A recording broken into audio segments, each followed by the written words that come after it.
Namaskar and welcome to Indian Diplomacy, show on India's national television channel Doordarshan about Indian foreign policy, India's international relations and key strategic partnerships and relationships of India that go into making it a rising power. Viewers, this is a special episode where we are taking a close look at the global effects of India's rise.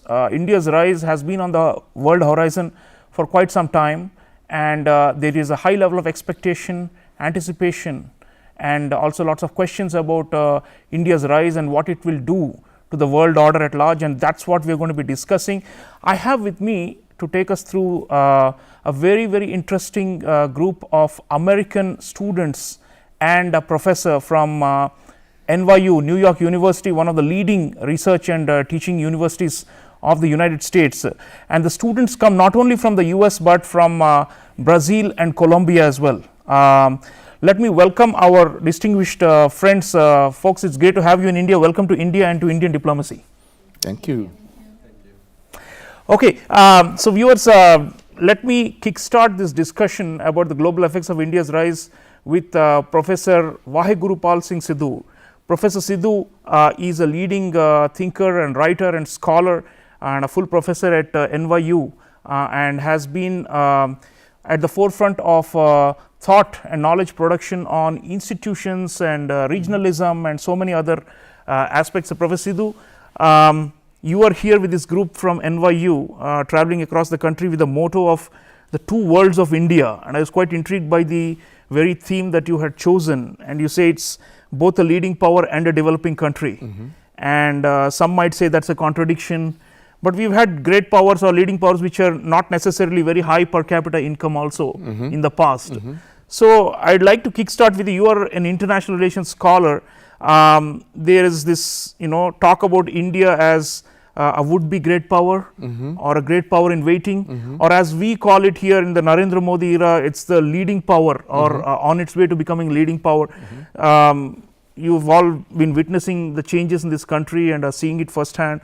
So could we start by discussing a little bit about this leading power idea, and where do you see, how far do you think India has come in this journey, and what will it take for us to get there in the big league along with China and the US, because ultimately that is what this whole journey is supposed to be, right? To be among the top three in the world.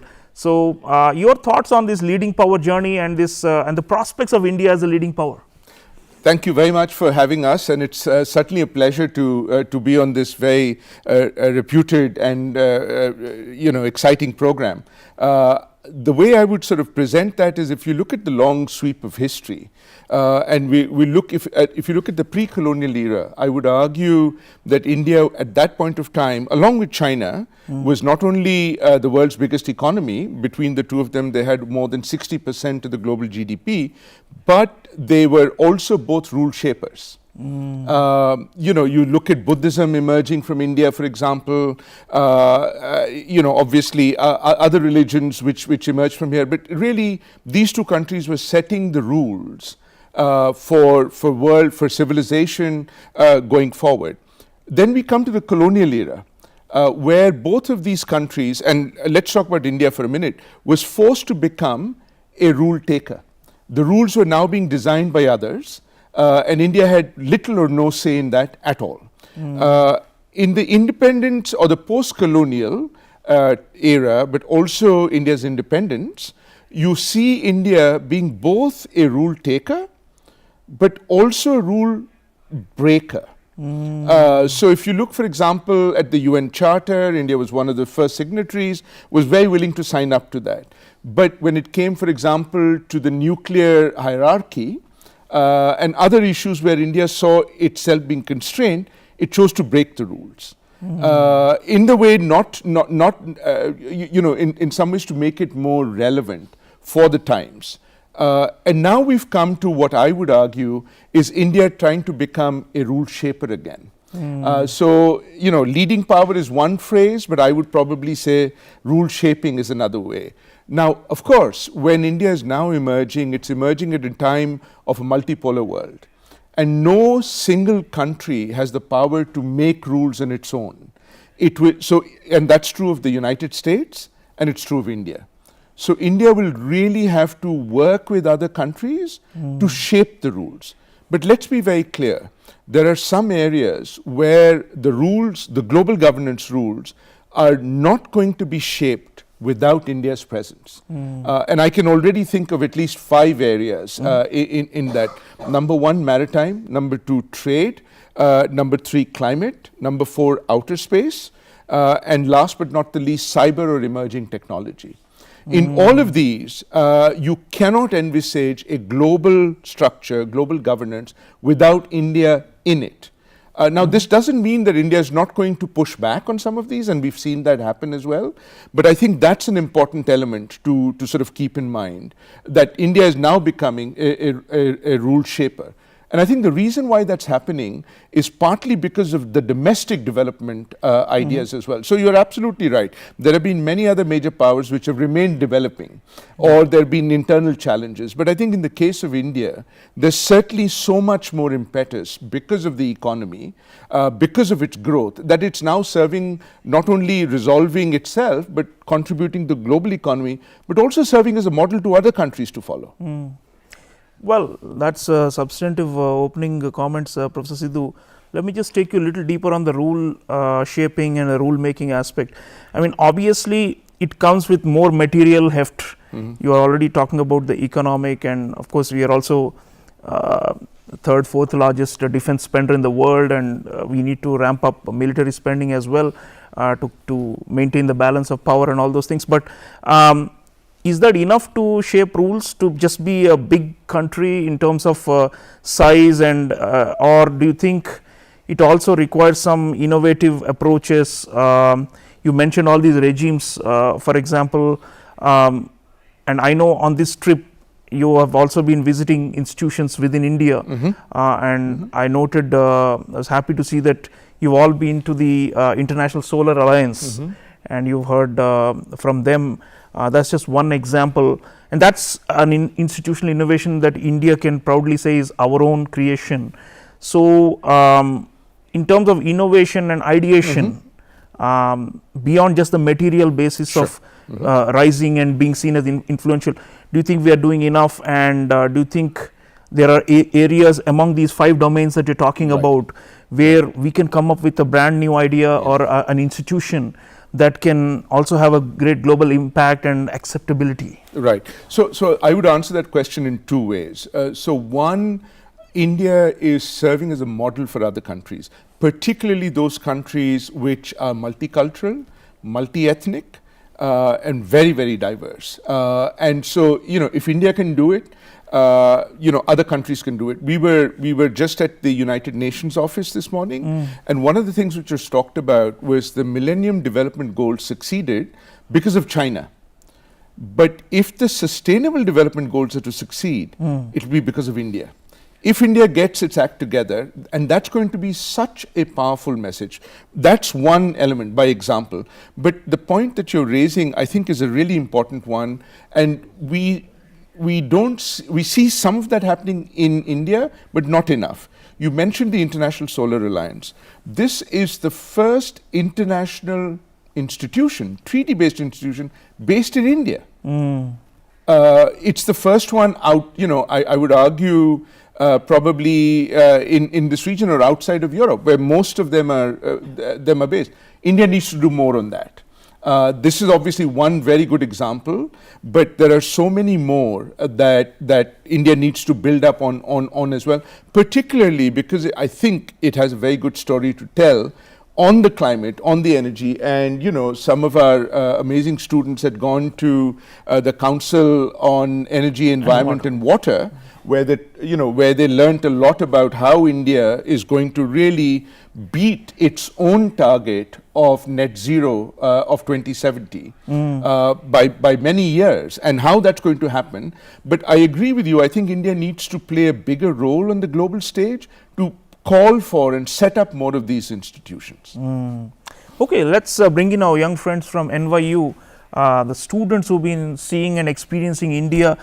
Folks, some of you study economics and business, and already Professor Sidhu mentioned the fact that the high economic growth. India is approximately growing around 7% per annum, which is among the major economies, among the G20, it's the fastest.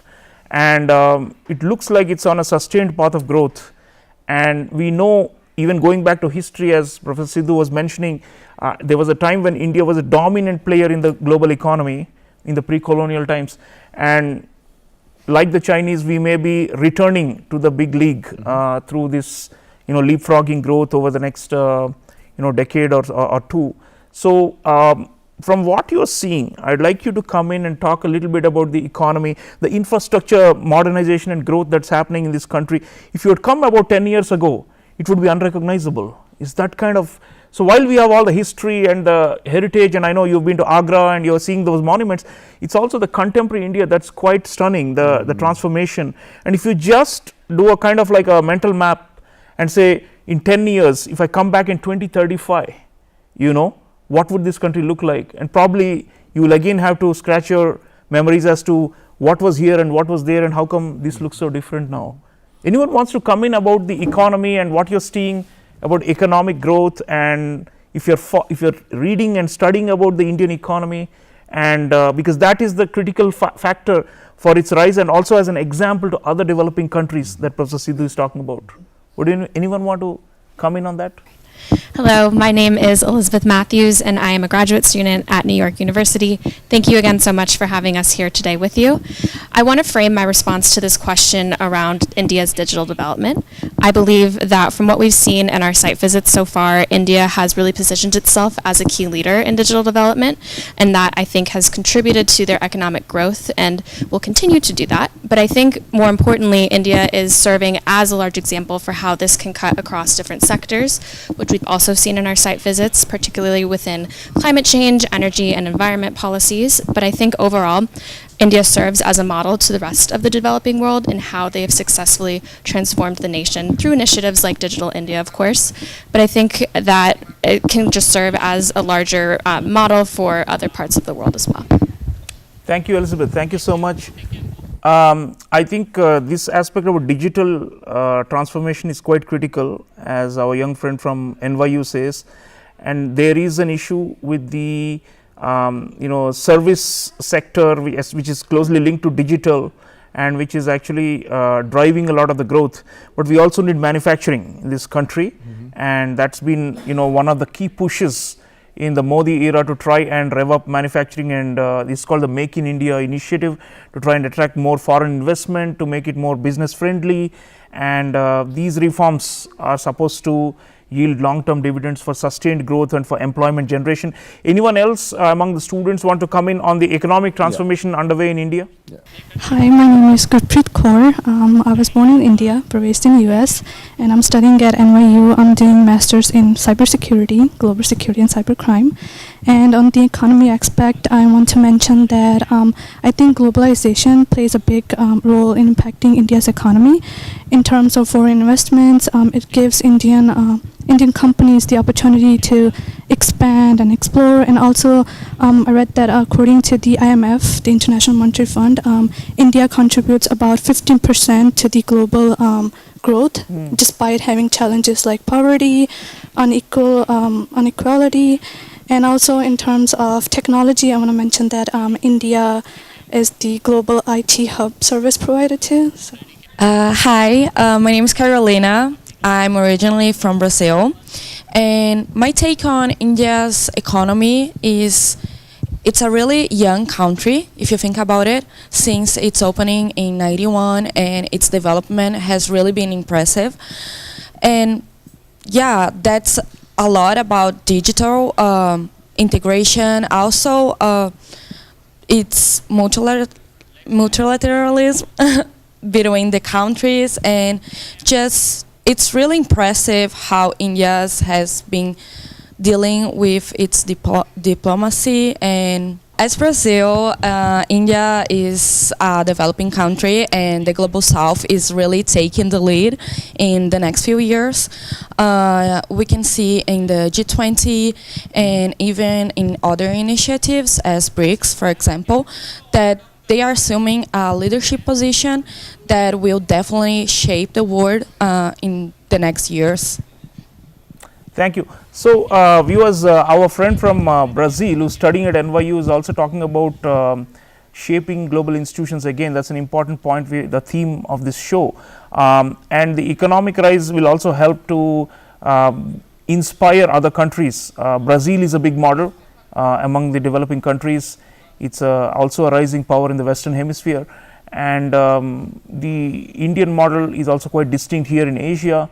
And these kind of parallels are also quite helpful because Brazil has a higher income status and has developed quite a bit in the last few decades, and India also a fellow democracy, a large populous country like Brazil or even bigger, has its challenges. It's also a democracy, but it's growing. Let me bring in a little bit of the democracy aspect as well. I mean, you're all students of political science and related issue areas. The fact that India is a democracy has sometimes been seen as a hindrance because people compare it to China, and they say that it's a state driven growth and there's a command economy, and the one party state decides where to channel the resources, and that produces wealth creation in a more effective way than the chaos of Indian democracy. I mean, that's how it's often been presented.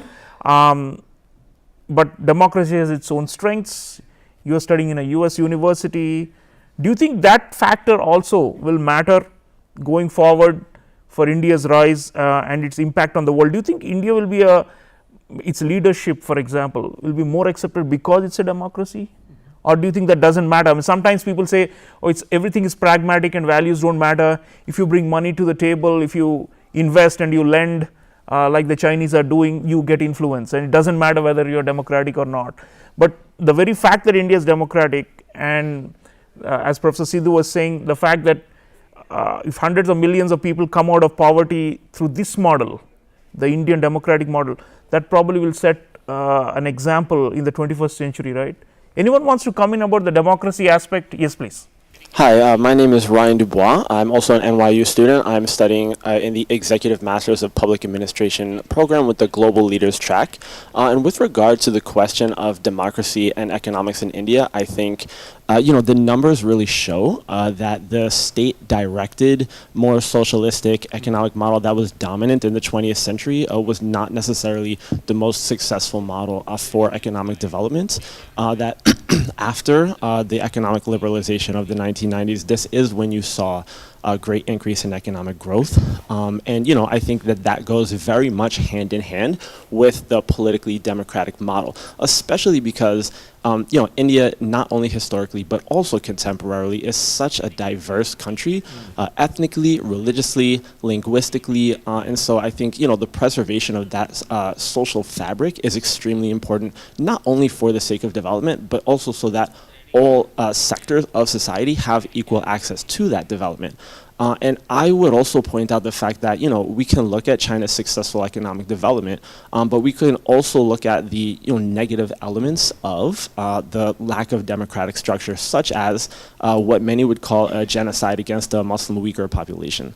So I think, that balance of economic liberalization, which also, by the way, I should add, should be directed by the state, which is a very important regulator and also sometimes innovator in and of itself, coupled with political democracy and the maintenance of the social fabric, I think is very essential for the country.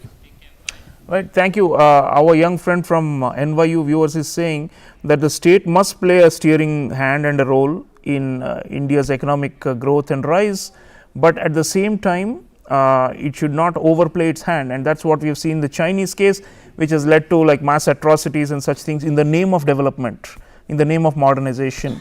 So point well taken, and I think the Indian model ultimately may be slower, relatively speaking, than the Chinese breakneck speed of growth, but then we are expected to be catching up with them and be on par with the US and China in due time. So I suppose that will be the ultimate proof of this theory that democracy and high growth can coexist. There was a time when the so-called Asian values theory was dominant in East Asia, starting with Singapore's Lee Kuan Yew and then adopted by the Chinese, which said that people give up freedom and in return for bread.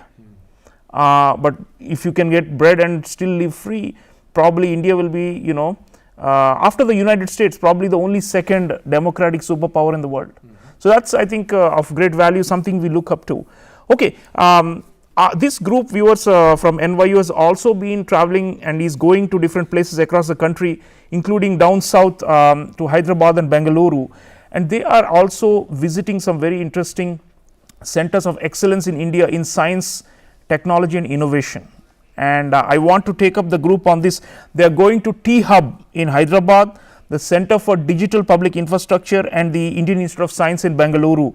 Now these are actually role models for the world in terms of low cost innovations in different spheres and entrepreneurship, and actually it's a good place to take the visiting American students, because they can see the dynamism of India with their own eyes.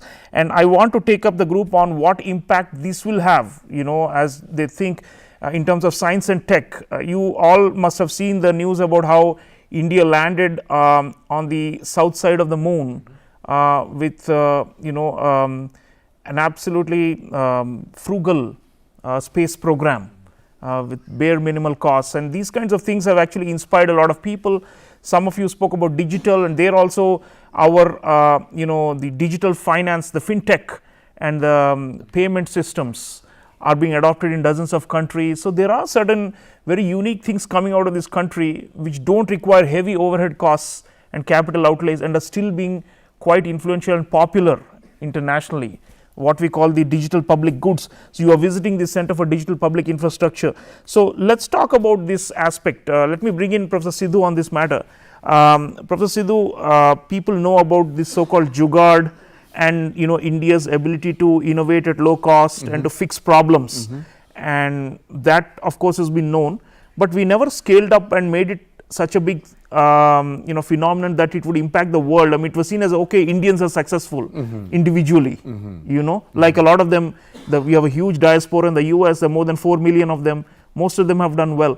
But now we're talking about India right here being able to produce these global public goods which are being adopted by other countries, and a lot of the G20 and also the rest of the developing countries seem to think that some of these, for example, the India stack has been spoken about as one of our innovations that can be used for e-governance and such things, for quicker distribution of welfare benefits. So this kind of fintech related innovation is something that you're also taking the students to see. So could you talk a little bit about this, and what is the impression that gives back home in the US and elsewhere in the world, you think, about India? So I'm going to start with jugaad, and it's a phrase that a lot of the group here are very familiar with, and we've almost kind of lived it in some ways, in some experiences as well. So jugaad is make do.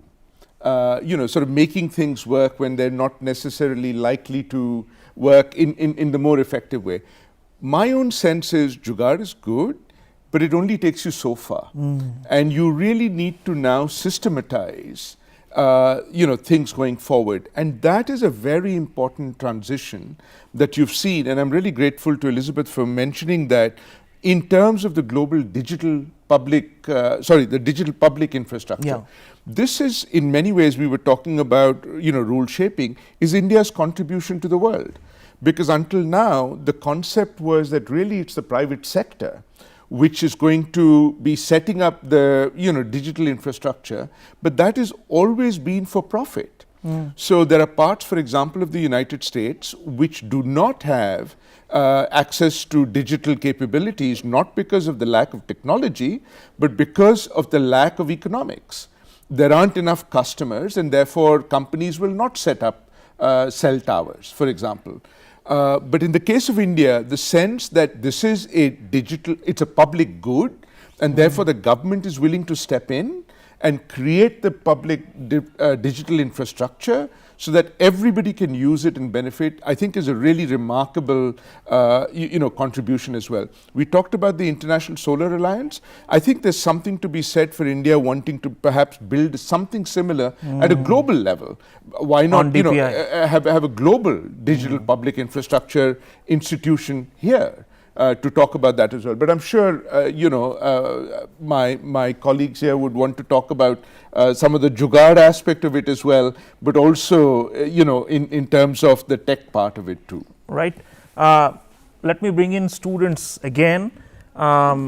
Technological innovation generally is associated with the richer countries and with advanced economies, because there's high capital investment and concentration in these places. But there are some areas where India is excelling, not everywhere, but there are pockets where we are really good and we are world class.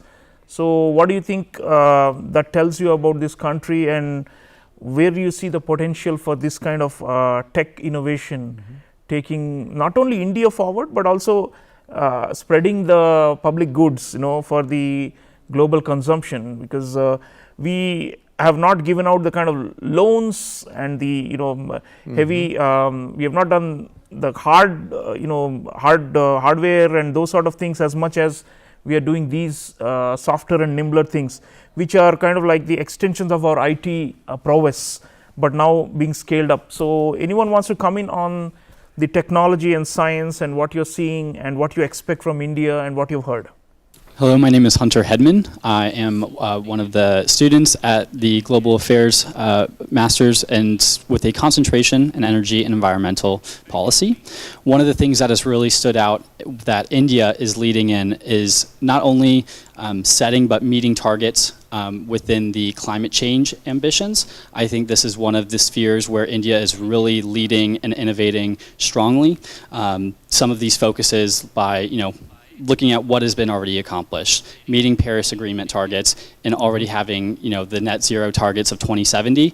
One of the things that's really stood out is while India has yet to reach CO2 peak emissions, the ability to lower that and achieve net zero would be the fastest of any nation, especially within the major global economies.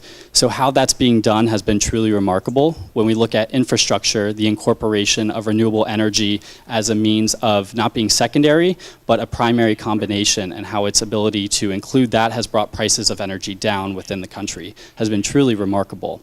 Additionally, as we see these goals for renewable energy to be implemented, you see that problem, where the solution's coming from. We see EVs, we see solar panels increasing efficiency from 20% higher. This ability to increase storage, transmission is being done here in India, and I believe it will not be something that is solely stricken to just India, but will proliferate the rest of the world as they look to India for these innovations in renewable energy. Thank you. So viewers, sometimes people are skeptical and say, oh, we are a developing country and we should look out for our own needs, and why should we be worried about helping the rest of the world? But India's rise, our External Affairs Minister, Dr. Subramaniam Jaishankar, always says there is no contradiction between nationalism and internationalism in our case. And we've always tried to make sure that we share our prosperity or our ideas that can help others to also rise. So in that sense, when we say multipolar world order and that's our goal, with India as one of the power center, it means that we also want another 5 or 6 or 7 or 8 more power centers to emerge. That can only happen through sharing, isn't it? So yes, on climate, for example, as the students from NYU are saying, there is a great deal of frugal innovation that's happening, and that can potentially be lifesavers for the planet as a whole, especially large developing countries and poorer nations. So let me also now switch a little bit from the public goods and the institutions to the power politics, because that's one area that's inevitable, and this group, most of them are studying international relations. So let me bring in Professor Sidhu first on this matter. Professor Sidhu, we are usually gung-ho about India's rise here, and we often talk about how it is going to make the world more equitable, more balanced, more with the power more equitably distributed and all that. But it inevitably also raises the question of competition with rivals and potential conflict or even war. I mean, as you know, the history of the rise of great powers has been laced with a lot of violent adjustments. So the real question is, what happens with India's rise to the global balance of power and to power politics, you think? And is there potential for friction free rise, and or will there be efforts to prevent India from rising? I mean, that's always something in the back of our minds, especially given our long term rivalry with our next door neighbor China. And we have, as you know, moved far beyond the Pakistan India hyphenation, because Pakistan has been left behind economically and is really struggling. So increasingly the question is, can China accept India's rise, or will there be more conflict because it doesn't want us to catch up with them, you know, because of the zero sum mentality? And many of us are quite negative about the possibility of China accommodating India's rise, which means that there is, especially in the military and in the defense circles, there's a lot of talk about we have to be prepared for all eventualities. If China thrusts war on us, we have to fight back. That sort of narrative is there. Of course, we would like to avoid this because it's horrible for two big Asian giants to go to war again. But the question really is India's rise going to generate that kind of what current? You've written about the China-India relations, and you've studied this closely. So if you branch out of India and look at the neighborhood and beyond, what is it looking like in terms of this country becoming more powerful, wealthier, more influential? What is the blowback or the reaction likely to be, and how do you see this growth in that broader regional context? That's a very good question, and it's a very challenging one as well. I think we were discussing this in some of our visits as well. China began its reforms in the late 70s, some have argued, or definitely the early 80s, at a time where the relationship was much more benign. The globe was relatively more peaceful. And so China really in some ways got the peace dividend going forward.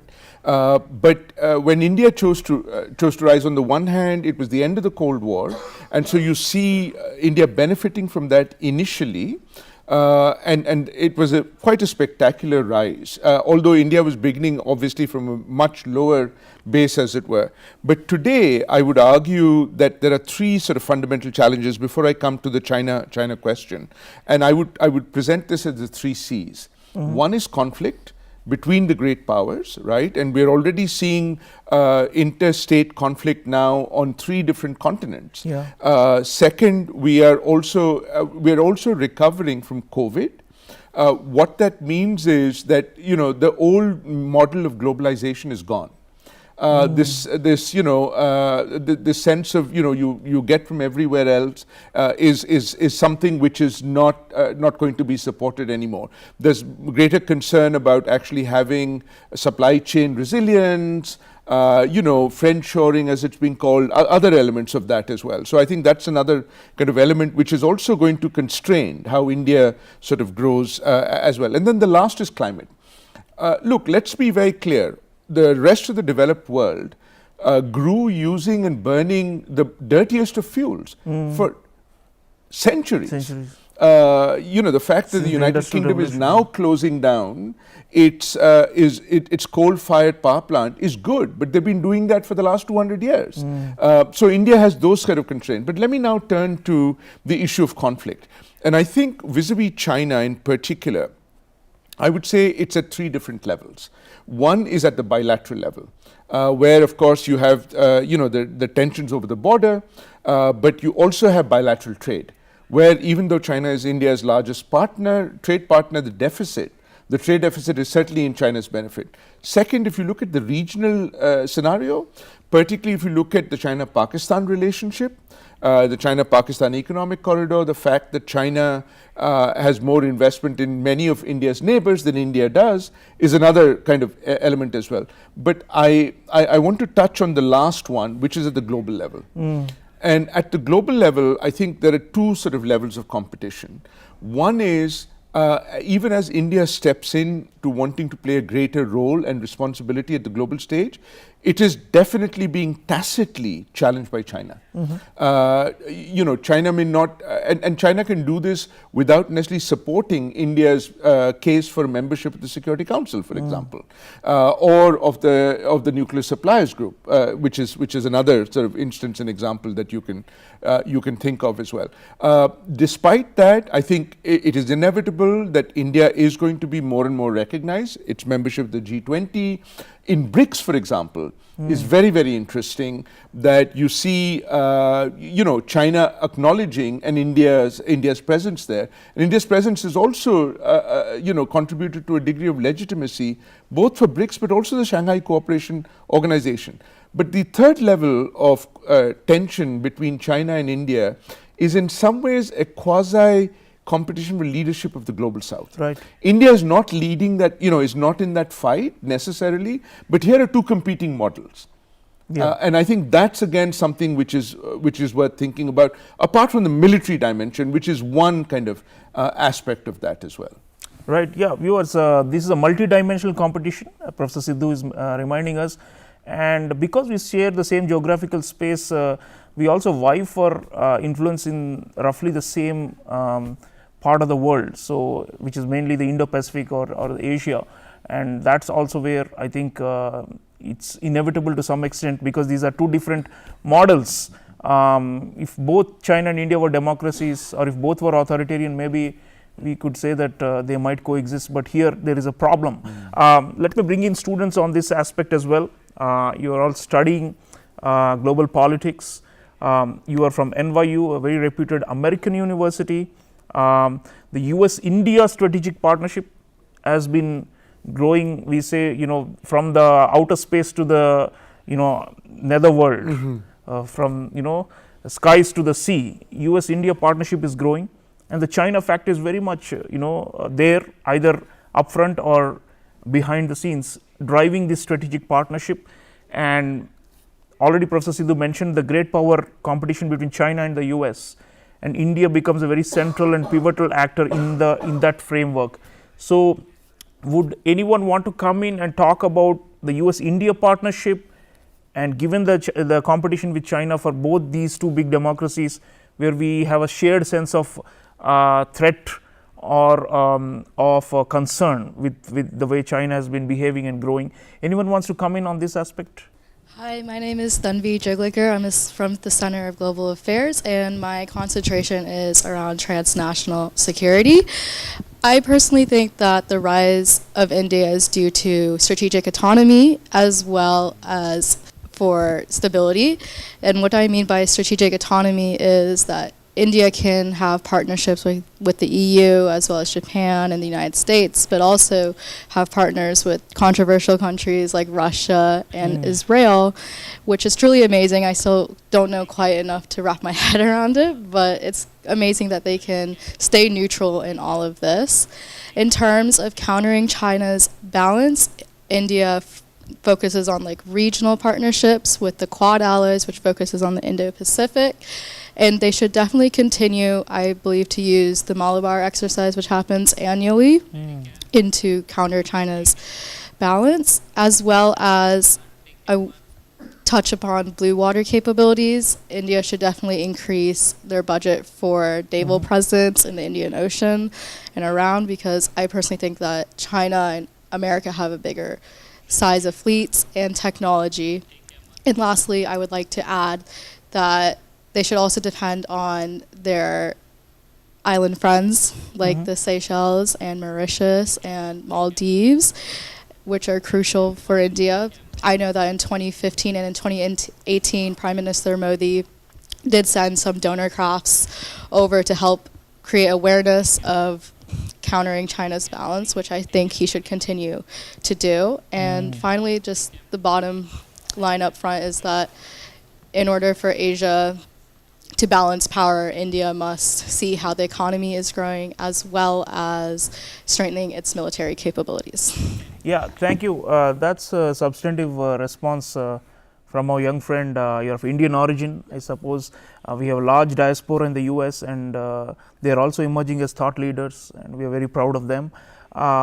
What she's saying is also that there is this military balance, and that India needs to do more on defense in order to push back. And of course, partnerships are critical in the region, and the oceanic domain, the maritime spaces are of course the critical area, because those are the high seas which are not sovereign territory of anyone, and that's anyone can go in and show presence depending on their capabilities and their intent.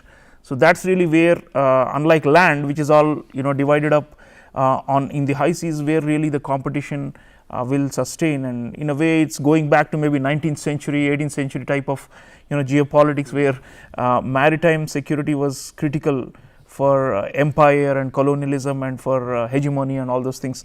So let me bring in some more voices on this aspect, China versus India, and where does the US come in, and what are you seeing about India in the US and the US India partnership, and in particular, let's focus a little bit on that, and which are the areas you think are the most promising there, and what more we can do with the US, not only for the pushback of China, but more at a broader level for democracy in the world and for public goods. And there are many interesting ideas that the two sides have come up bilaterally to do joint works in third countries and in different regions of the world.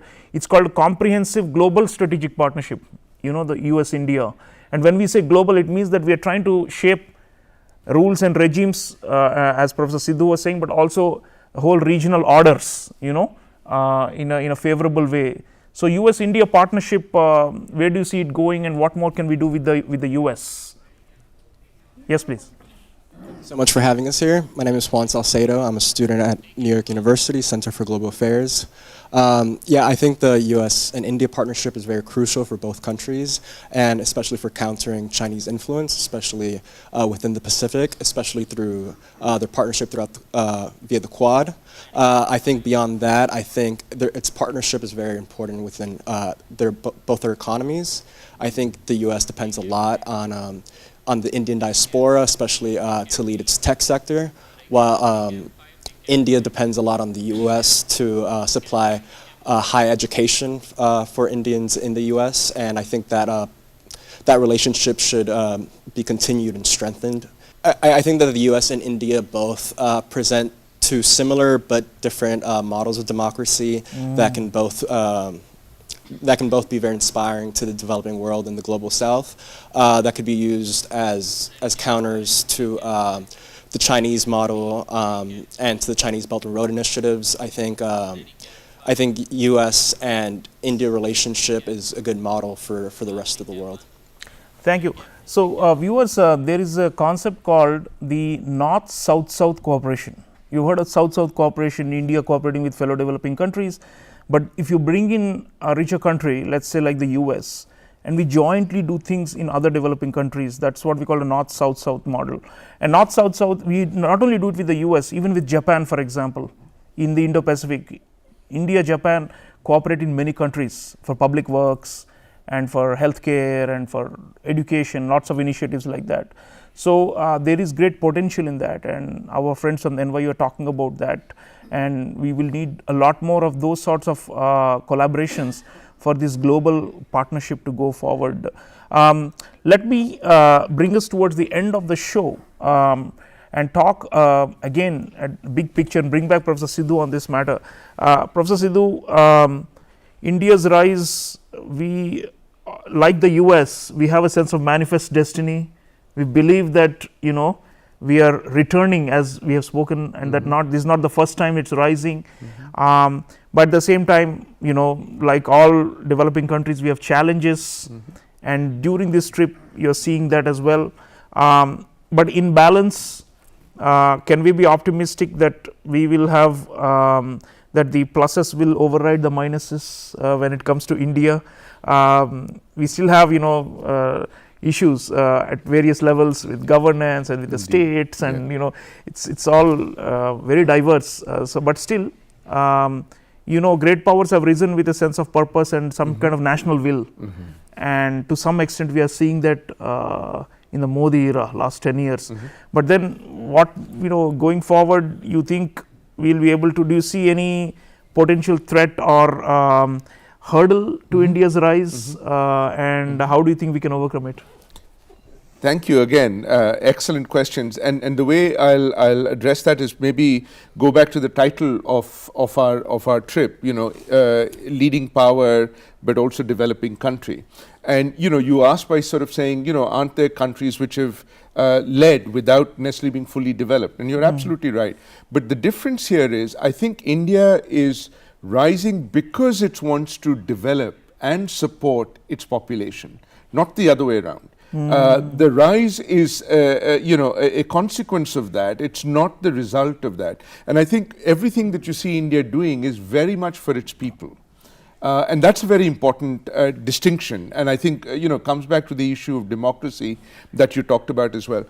Two of our students here are very much also concerned and looking at some of those issues at the domestic level, particularly in some ways about how much more empowerment can be done and given to women. Yes. In every spheres, and I know they'll talk a little bit about that as well, because they've been focusing on that, and particularly in this trip, it has become much clearer. So I think as long as India remains true to 2 or 3 objectives. Number one, to make sure that the well-being of all Indians is at the center of its objective, right? And number two, the democratic part of it, which means, that you want to preserve the multicultural, multi-ethnic diversity which is there, but also, bringing up those segments of society which are not as well prominent, and particularly, in terms of gender equality, right? And again, I'm sure there'll be discussion. We'll talk about that a little bit more as well. I think those two are going to be very, very crucial. And the third, of course, is at the global level to follow the rule-based international order, which India is committed to doing because of the its UN Charter. You see this in every way, shape, and form as well.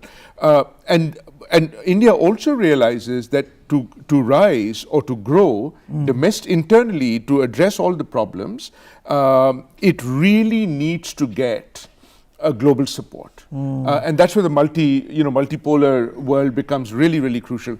As I mentioned, some scholars have talked about there are 2 key challenges that India needs to address. One is, and I'll talk about this in the Sustainable Development Goals, is Sustainable Development Goal number 2, poverty, and Sustainable Development Goal 5, gender inequality. Absolutely. And those are the 2, I think, which are going to be really crucial. But I know there's a couple of students who might want to come in on that. Students, you want to come in, especially on the aspect of women. During our G20 presidency, we had this women-led development as a paradigm, and we promoted women-led globalization, women-led development, these kinds of ideas. What are you seeing in this country? Undoubtedly, there are inequalities. How do you see us overcoming it? And clearly, 50% of the society, if they're empowered, I think this country will outpace even China in growth and become number 1 in the world. I agree with Professor Sidhu. Anyone? We want to come in on the women aspects. Yes, please. Hi, my name is Nadej Diedrich, and I'm studying global affairs at New York University. And to speak to the development and gender inequality, also to echo Professor Sidhu, since being here, I've seen that there's so much passion and talent and really that desire to uplift communities within India. And we met specifically and learned about the Delhi Commission for Women, which was really inspiring. And one thing that really stuck out to me was that they really were intentional and thoughtful at the way that they approached gender-based violence. Gender-based violence is, and with all these issues we're discussing, they're more than one layer. It's not just about getting justice, it's about also empowering the survivors. And in the Delhi Commission from Women, we learned, one thing that really stuck out to me was that they took a really comprehensive approach to healthcare. They extended on just beyond physical health, but also incorporated behavioral health by creating this initiative to have fleets of counselors on demand to go out to survivors, which is really empowering. And I think just using that as a model and thinking about all the different multi-layers to these issues and how we can kind of work to uplift and empower communities is so important for, other SDGs as well. Great. Anyone else on the aspect of women and development and India's rise in that context? Yes, please. Hello, thank you for having us. My name is Evelyn Hernandez. I am one of the students here at NYU studying human rights and international law. Coming here to India, exploring women's rights and seeing the women coming from different villages, sharing their stories, sharing their everyday lives, and seeing the way that they have advocated for themselves, seeing the way that they have tried to create more of an identity for themselves, opposed to one of them was really moving in saying that she is now identified herself and she is not known as her husband's wife, which was very empowering hearing that, knowing that it is 2025 and women are still being identified as someone else, but now that India is on a rise and they are creating more opportunities for women in leadership, it has been very inspiring seeing it, because coming from the United States and having those rights being given, seeing these women still advocating on a day-to-day is definitely eye-opener, and I can't wait to see where these women will be in 5 years from now. There's an empowerment story viewers and involving Indian women. It's still incomplete, work in progress, but the American students who are coming and engaging with local institutions and organizations are able to see some change, and I think we'll have to make a massive effort to go to the next level. Concluding thoughts on your trip to India. Let me bring in students one last time. What is this? How is this trip transformed your understanding or thinking about India, or your impressions? Did you come with a certain set of assumptions, and has any of those assumptions been challenged or reversed or reconfirmed from what you've seen, what you've heard so far? How has this India trip been? Let our audiences know what American students are seeing and hearing and thinking about India after experiencing this country. Anyone? So I think one of the primary impressions that I'll be taking away from my trip here is just how impressive so much of the social, political, and economic progress that's taking place really is. I think, we definitely arrived at the country with a pretty thorough understanding of what many of the challenges are, but to really see on the ground and meet and speak with the folks who are meeting those challenges in really tenacious and innovative ways has been very impressive. Some of those people have been mentioned by my classmates, women's empowerment and rights activists doing amazing work, those working on environmental sustainability and infrastructure goals, those working in issues of human rights and civil rights. So just really seeing the folks on the ground that are, meeting these challenges in really effective and innovative ways that are, not only anecdotally obvious, but also measurable by data, I think is really impressive. And I look forward to continue to watch these trends unfold. Wow, so it's not just all talk. Our friends believe that these things are also measurable, and the progress India is making in many fronts is not simply make-believe, but something that can also be collected in terms of data and something that can be studied scientifically. More views on India, what you're carrying, your impressions? So I did grow up in Delhi for 2 years between 2007 and 2008, and I personally believe India has come a long way since then. I haven't visited India since 2015, so it really shows how cleanliness it is, as well as when we went to the Empowerment Foundation for Women's Rights. I was very moved by that, and seeing that India is helping women, which is truly amazing, and I'm very proud to be an Indian. Thank you. Great. Any other last views on your impressions of India? Yes, please. I guess as last impressions, India's contemporary issues still have a long way to go, but they are developing in a really fast pace, and it's really impressive to be here and to see in first hand such a ancient society and civilization, and just to really get the insights from Indians' views and Indians' perspectives, and actually being here on the ground has changed my view on India in many aspects. I was hoping to find a parallel between India and Brazil, and I am still figuring that out, but I'm really happy to be here. Thank you. Yeah, the parallel is, we are great democracies, great welfare states, yeah, and of course we are also leaders in our respective regions and so much more. Professor Sidhu, last word. You are an old India hand, but you come back and whenever you see the changes, I mean, what does this tell you about the process that is underway at the big historical level? This century, sometimes people say is the Asian century, and then more nationalistic people in India say it's going to be an Indian century because we should not be tagged along with China, we are different. So let's sum up the show by talking about this country's rise as you have seen it over the last decades. As a scholar, you've been studying and looking at it. How different is the India today from, say, when you began your career 30 years or 30-40 years ago, looking at this the change, and any one big takeaway you think which is a standout feature of India today compared to, say, the 1990s or the 2000s? I mean, there are so many, but let me pick on one obvious one. I remember a time where India was so short of food grain that it was actually importing, and it was literally hand to mouth. I still remember growing up with milk, which was coming from the European Union as part of what was known as the Colombo Plan. Today, India is an exporter of food grain, of milk. There's a surplus. Just to give you one instance of how that is dramatically sort of changed as well. You talked about the diaspora. Some of them are here. Just to also see, how well established they are, how well recognized they are and appreciated they are in other parts of the world now as well, which is something which has happened over a period of time.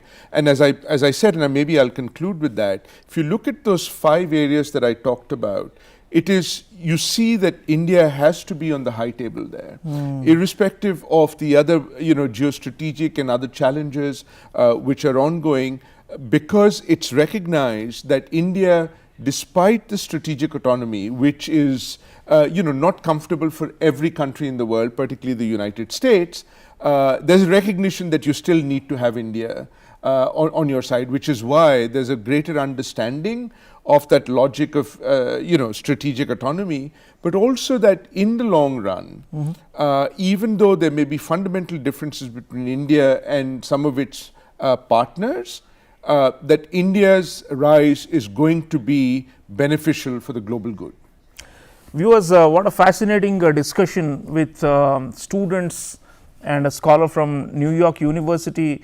The takeaway for me is that India's rise is beneficial to the international community at large, and a lot of countries want India on its side, and that's not just because of its size and its market, but also because of certain qualities it represents and the ideas it's bringing to the table, the institutions it is helping to launch or to co-create, and the problems that it is trying to solve on the broader global governance aspect. So there's so much that India's rise is doing to maybe democratize the world, to make it more equitable, fairer, and also more rules based. So in terms of the overall 21st century, if it is going to be an Indian century, I don't think many people need to worry about it. Rather, it should be welcomed. It's a responsible rise, and one which is, like Professor Sidhu is saying, within the realm of acceptability for most countries. So in that sense, it's good news for the world, and our friends from NYU who have come and seen this country and are traveling across this great country are also realizing that there's so much more positive than perhaps negative if you are to balance the different dimensions and aspects of 21st century India. Thank you viewers for being with us on this special show, and thank you to our distinguished delegation from New York University. Have a great time in India, and we hope to see you again. Come back. Thank you so much.